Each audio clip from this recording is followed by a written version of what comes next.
బడుగు బలహీన గిరిజన వర్గాలు తమకు అందుబాటులో ఉన్న విశ్వవిద్యాలయం వైపు భవిష్యత్తుపై ఆశతో అడుగులేస్తున్న వేళ రాజకీయ వివాదం యూనివర్సిటీని కుదిపేస్తోంది. వర్సిటీ భవిష్యత్తు ఏంటనే ప్రశ్నలను లేవనెత్తింది. ప్రోటోకాల్ పాటించడం లేదని స్థానిక ఎమ్మెల్యే ఫిర్యాదు చేసినా మహిళా వైస్ ఛాన్సలర్ డోంట్ కేర్ అంటున్నారు. విశ్వవిద్యాలయ నిర్వహణలో నాయకులను పట్టించుకొని ఆ వీసీ ఎవరు? ఫిర్యాదు దాకా వెళ్ళిన ఆ కూటమి ఎమ్మెల్యే ఎవరు? అసలు విద్యా ప్రాంగణంలో ఎందుకు మొదలైంది వివాదం?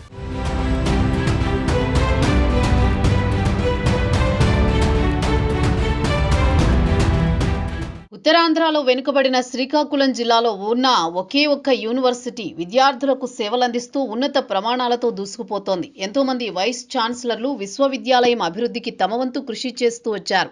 కూటమి ప్రభుత్వం అధికారంలోకి వచ్చాక యూనివర్సిటీలో మార్పులు మొదలయ్యాయి. రాజకీయ ఒత్తిళ్లతో రాష్ట్రంలో ఎంతో మంది వీసీలు బదిలీ అయ్యారు. కానీ శ్రీకాకుళం జిల్లాలోని వర్సిటీ వైస్ ఛాన్సలర్ మాత్రం ఒత్తిళ్లకు తలొగ్గలేదు. యూనివర్సిటీ రాజకీయాలకు అడ్డా కాకూడదని, విద్యార్థుల బంగారు భవిష్యత్తుపై ఎలాంటి ప్రభావం పడకూడదనే పట్టుదలతో మహిళా వీసీ ముందుకు వెళ్లారు. రాజకీయాలు ఏవైనా గేటు బయటే అన్నట్లు నిక్కచ్చిగా వ్యవహరిస్తున్నారు. రాజకీయ ఒత్తిళ్లు ఎదురైన పిల్లల భవిష్యత్తే ముఖ్యమన్నట్లు ముందుకు వెళుతున్నారు మహిళా వైస్ ఛాన్సలర్.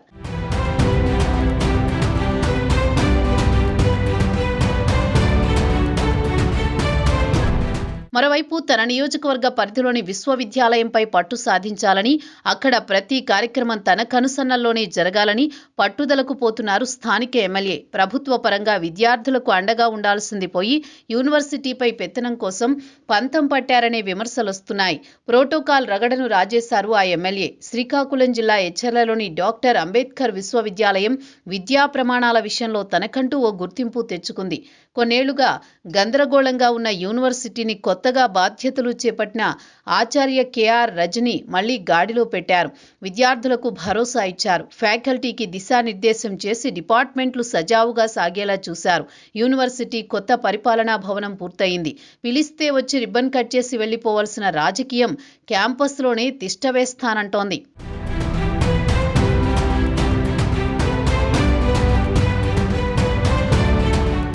విద్యార్థుల డబ్బుతో వారి భవిష్యత్తు కోసం నిర్మించిన వర్సిటీ కొత్త పరిపాలనా భవనం రాజ్యాంగ దినోత్సవం సందర్భంగా ప్రారంభం కావాల్సి ఉంది.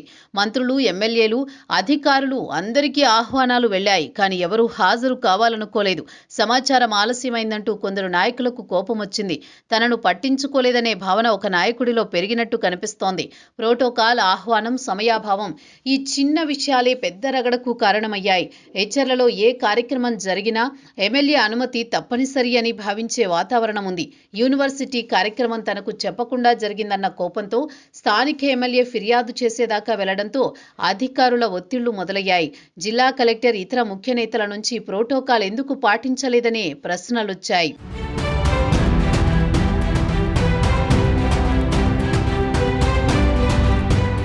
విద్యా సంస్థల్లో కార్యక్రమానికి రాజకీయ నాయకుల అనుమతి ఎందుకనే ప్రశ్న కూడా విద్యార్థుల నుంచి వచ్చింది. ఒక వీసీకి స్వతంత్రంగా నిర్ణయం తీసుకునే హక్కు లేదా అన్న చర్చ మొదలైంది. నాయకులు రాకపోయినా ఓపెనింగ్ ఆగలేదు. భవన ప్రారంభోత్సవ సమయంలో సభలో వైస్ ఛాన్సలర్ రజని చెప్పిన మాట యూనివర్సిటీలో రీసౌండ్ ఇచ్చింది. ఈ భవనం ప్రభుత్వ డబ్బుతో కాదు, విద్యార్థుల డబ్బుతో కట్టిందన్నారామె.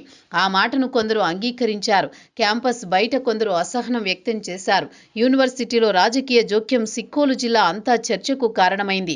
విద్యార్థుల కోసం నిలబడితే ప్రోటోకాల్ ఉల్లంఘన ఎలా అవుతుందన్న ప్రశ్నలొచ్చాయి. యూనివర్సిటీపై రాజకీయ పెత్తనమేంటన్న చర్చ మొదలైంది. మహిళా వీసీ రజని తీసుకున్న ప్రతి నిర్ణయాన్ని వివాదాస్పదం చేసేందుకు కొందరు నాయకులు ప్రయత్నిస్తున్నారనే అభిప్రాయం బలపడుతోంది.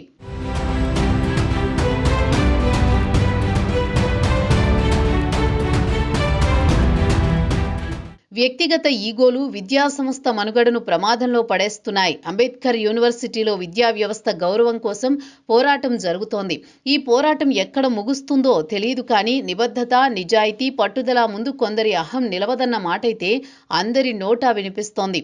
రాజకీయ ఒత్తిళ్లను తట్టుకుని యూనివర్సిటీ ముందుకు దూసుకువెళుతుందో, లేదంటే నాయకుల పంతాలతో మహిళా వైస్ ఛాన్సలర్ క్యాంపస్ వీడాల్సి ఉంటుందో చూడాలి.